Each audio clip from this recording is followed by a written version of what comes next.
Jamie from Inky and Scrappy, sharing with you tonight Ghouls Night in Lawn Fawn's Diorama, Take 3. This one was by far the easiest one for me. I've learned a lot with the first two that I did, and so it made this one a lot easier. So instead of like trying to get that, I think it ends up being about an eighth on the height for this one, and it's about 4.5 for the width on this one. I just ended up using my cut piece there as kind of like my guide. So this one wasn't supposed to be like, I was planning on doing the little ghosties, and when I cut them, I'm like, well, I think the house will fit. So the house happened. The ghost will come back. I have other plans that didn't get used up.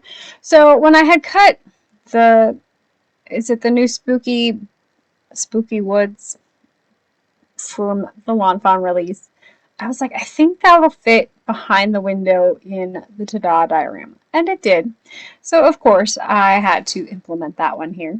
So I'm just cutting off the sides because I don't want them to hang out of the little tabs. I could have just cut the little slits there and it would have been fine. This was just quick and easy. So I'm kind of lining it up, making sure that it's going to look all right with my house in the background. And once I am happy with that, I'm going to decide on my front panel here. So the biggest thing with this one that I noticed really helped was the heavier weight cardstock that I used. So for this one, I ended up using 110-pound Neenah's Classic Crest Solar White cardstock, or Accent Opaque 120-pound. I don't remember which one. It's one of the two. But it's definitely a heavier cardstock, and I just seemed to work really well. And I only used it for that front panel and then my bracketed pieces on the side. I'm pretty sure I used close to my heart colored cardstock for the side pieces and the back panel, which ended up being, I think, close to my heart cardstock. The stuff that I have is between 65 pounds and 80 pounds. It's not super heavy, but I noticed that it wasn't so much those parts that needed to be heavy. It's that top panel piece being heavier and those bracketed pieces being heavier really seems to help with that front panel sliding. It still slides a little bit when it's in the card, like you will have, I know some people have said they've had issues with. I don't have a whole lot of issues with it with this one. I think it just cuts down a little bit on that, I don't know, looseness of it because it's a heavier weight, so it has some more bulk to it. I don't know if that's true or not. It seems to be on this one. Now, because I put in those trees on that front, I was worried that I was going to get where when the panels slide in and out that they were going to catch those branches. And so to kind of cut that one off before I even had that problem, I decided to just do a full acetate sheet on the front here. So I cut a piece of acetate using that front die cut with the Ta-Da diorama set. So it just layers perfectly under it. It kind of looks like you're looking through a window. So at this point, I had no clue what I was actually doing on the inside of this one. I was just having a good time. So I was just building from the outside in and, figuring it out as I went along. So I did, because I had kind of decided on the colors for that front panel, I recut my side pieces here into this. I want to say it's probably olive green. From close to my heart, I don't think it is. I think it's the other one. It might be fern. I'm not exactly sure. I don't even know if they carry that one anymore. It's an olivey green color. So I'm going to line up my two pieces here in front, just doing the first one first and then lining them up in the middle for the second one. A fairly easy placement. I still like using the liquid glue for all the things. I usually don't even do the other glue for a lot of stuff just because the liquid tends to hold forever, and so it just makes my life easier. I did come in and grunge it up a little bit with some Distress Oxide and Black Soot, just because I didn't want it to be that crisp and clean because it's supposed to be a Halloween, card. So a little bit of grungy goodness there. It's all fun, right? So The only thing with liquid glue is if anything seeps out, making sure to pick it up, clean it up, let it dry before anything glues that's not supposed to glue. That's my, you know, biggest piece of advice when using this one. I just have a hard time with double-sided adhesive sticking where we live. It's cold, it's hot in the summer, it's dry, it's wet. It's not, you know, nice desert weather, which is fairly predictable, and it's not. It's Minnesota weather. We're a hot mess most of the time. It was 100 on Tuesday this past week, and it's 60 as I'm doing the voiceover today. Yeah. So these ones I did end up using that 110 to 120 pound cardstock. I like the thickness and the stability it definitely brings to the table for the diorama. So that is probably my biggest piece on this one, was using those heavier brackets really seemed to help keep things in place a little bit better. So at this point, I hadn't decided where I was going with this one, but the little ghost floating out of the house, and I was like, well, this would be kind of fun to do as a little ghost card. So I'm bringing in the Booyah set from Lawn Fawn. I will start with my hair pieces on there. So I decided this is, you know, Frank and Elizabeth, or Bride of Frankenstein. I had to look and search it up because I didn't know what the Bride of Frankenstein's name was. But originally it was Elizabeth. So we're going with Elizabeth and not Eunice, which was in, I think, Hotel Transylvania. So I'm adding, I just did some simple masking there. Nothing too, you know, glorious. I just needed to make sure that I wasn't going to have overlap. And then I will add in my little ghosty faces here and add the little stitches on Mr. Frank. And then picking out some colors. So I didn't do a whole lot with this one color-wise. I just went through my old swatches, kind of picked out the oranges, the greens, and a purple that I liked for this one. So if you want those colors, those ones are going to be on my blog. They're on a separate page called Oohoo Marker Blends. So all of them are there. If you are interested, you should be able to find the sheets that they came from fairly easily on there. So I did come in with some green grays for this one. The Oohoo line, I have the 320 full set of Oahu markers, so they're the bullet tips. And they have a full line of like yellow grays, red grays, green grays, blue grays, all the things. That's originally why I started with the Oohoos, because I needed some more grays in my life, and they were cheap. And then I loved them. So that's where I'm at. So I did use some green grays on them because I kind of wanted them to, you know, that green gray, I don't know, the green just kind of pulled in from the card front, and that was where my decision on that one came from. And I liked the coloring of it, so it worked well. So I have this super sped up. I went super simple on most of my coloring. My brown is just one tone. I just doubled it up to make it look a little bit darker. I wasn't too worried about my add-on images here because most of them are in the background and you're really not going to see them anyways. For my jars here, I kept them fairly simple. I maybe should have planned it out a little bit better because, you know, but I just was coloring. I wasn't really worrying about placement because I had no idea where I was putting anything at that point anyways. I just kind of like to make sure that I have a variety of colors and images so I can fill in where need be. I did, you know, was a little bit more cautious of my colors on the things that I knew that Elizabeth and Frank were going to be holding, because I wanted her to be holding a romance novel. Where I ended up putting spells on it, so maybe it's a love spell novel. I don't know. And then Frank here has got a mug, and so his was purple because he's green and her hair is purple, so I wanted that color contrast there, and that was kind of how I decided on my colors. And he went flying off my desk way up. I had to search for him. He was gone.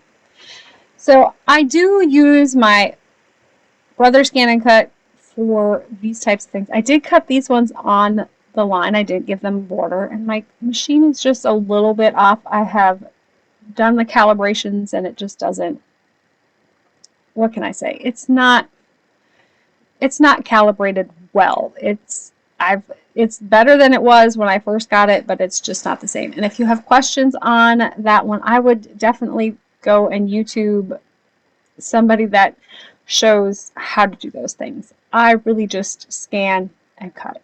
I don't use it for anything else. So if you have questions on how to do those things, I have to YouTube look it up every time when I have to recalibrate it because I don't remember. It's one of those things that my brain just does not hold on to. So for this one, I'm just picking out little sayings off of the Wickedly Perfect stamp set to add on to my little bottles. It's an added detail. You probably wouldn't need to do this, but you know, I like to add those little details sometimes. So I wasn't worried about all of them being straight or on, or you know, they're monster bottles. It was all good. So once I have this all done, I'm going to come in with, I wanted wood flooring. So I usually mass produce my wood flooring or my wood panels here. So I'm using Tim Holtz Distress Media Heavy Stock, and then I hand color it with some of my reinkers. I want to say this one is probably either Walnut Stain or Vintage Photo. I know I've done them in past videos. I'm not exactly sure. So I did trim these down a little bit on my tabs here because I didn't want them to overhang my wood panels here.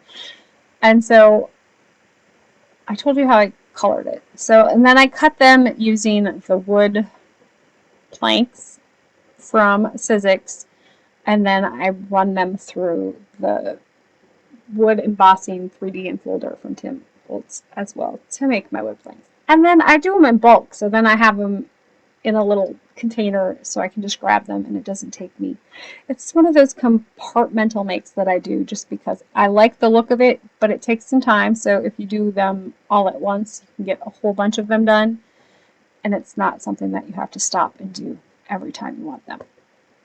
Now for this one, I knew I was probably going to have to cut a little bit of that wood piece off just because I've learned with this one that you can't have things that are going to be sticking up and get caught when it's closed. So I will come back in here with the scissors and trim that off. I wasn't positive if it was going to interfere or not, so when I closed it and then it got stuck, then I knew that I needed to trim that one off. So it was just a matter of kind of making that little snip and rounding it out a little bit so it doesn't have the piece that's going to catch there. And so once I had those in there, I was happy with those. And then I'm just going to start building my scene from the back up. Now with the Ta-Da diorama, you can put whatever you want on the back all the way across the back.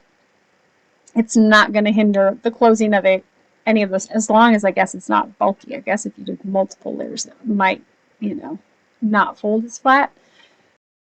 So I'm just going to continue to build my scene. So the idea or the thought behind this one was the house, and then because you have that window on the front with the trees, so maybe you're looking into one of the windows of the house, and this is what those ghouls are doing on their night in.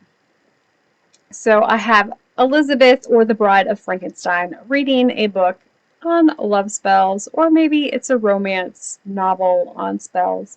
And then because I knew Frank was going to probably be covering up the vast majority of my background on the back panel, I put my little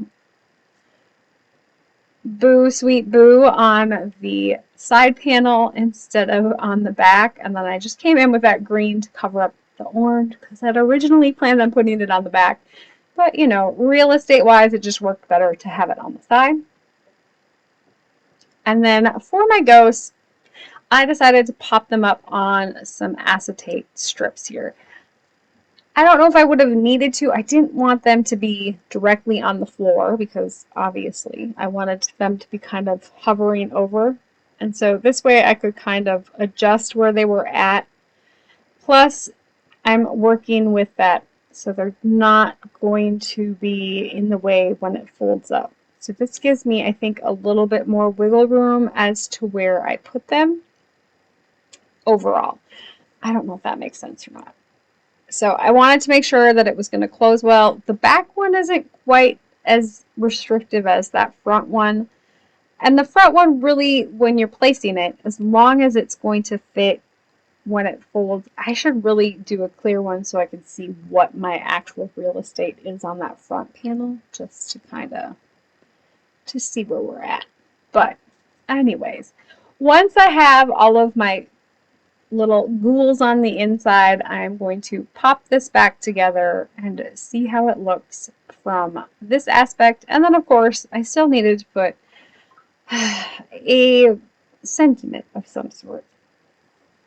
And so I was kind of hemming and hawing and thought about doing a strip on there, and I decided I didn't want to do that. So I'm bringing in some more of that paper as my background piece here. I am using the other half of my 5x7 card front that I cut in half for my last card, and I will put that one on, or use that half as my base here. So once I had that on, I was like, well, I need to do a sentiment. So I was like, well, I have the acetate on the front, so it would just make sense to stamp right on the acetate. So to stamp on the acetate, the best way to do that is with StazOn ink. I know you can do like an embossing powder heat set, but I don't have that kind of acetate that is embossable, I guess. It would definitely warp, and so I didn't want to risk any of that. So I just brought in my StazOn opaque, I think it's called White Cloud, Cloudy White, something like that. To actually put the sentiment on was a little bit, because I was only doing partials on this one, and so because it StazOn, it's not like the full ink pad sort of thing. I probably should have put a little bit on the edge of it instead of putting it in the middle.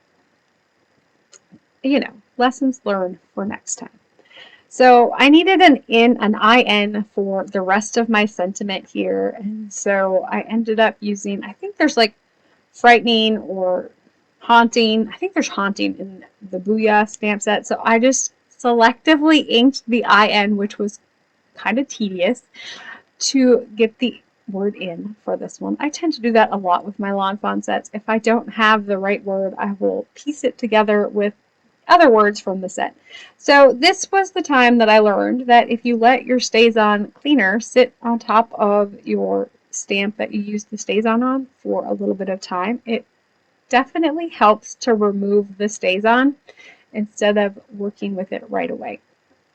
So that one, the first one there that I did, definitely got a lot of it off. So if that's one of your issues with StazOn, because you know it is gonna stain your stamps, but it did definitely come off a lot better just letting it sit and soak for a little bit of time. So there is my completed card front. I just need to glue this onto the base here. And so I like the placement of the Ghouls Night In. I like that it ends up being like right over the wood plank there. I just think it's kind of cute. And then to finish it all off, I decided to do the card front, or the card inside, right away. I am horrible about doing insides if I don't do them right away. I'm trying to get better about making myself do them right away. Because, yeah, if I have to go back and add something, it's never pretty. It's like a whole nother card making experience because I have to dig out sets, right? So there is my finished Ghouls Night In Ta-Da diorama number 3. So I hope you enjoyed this one. I love how this one turned out. It was definitely a lot easier and fun to make than the first two were. So I will definitely be back with some more Ta-Da dioramas. I hope you have an amazing day. Keep getting inky. Take care. Make sure to like, subscribe, comment, all the things. It helps the channel out. Thank you so much. Take care.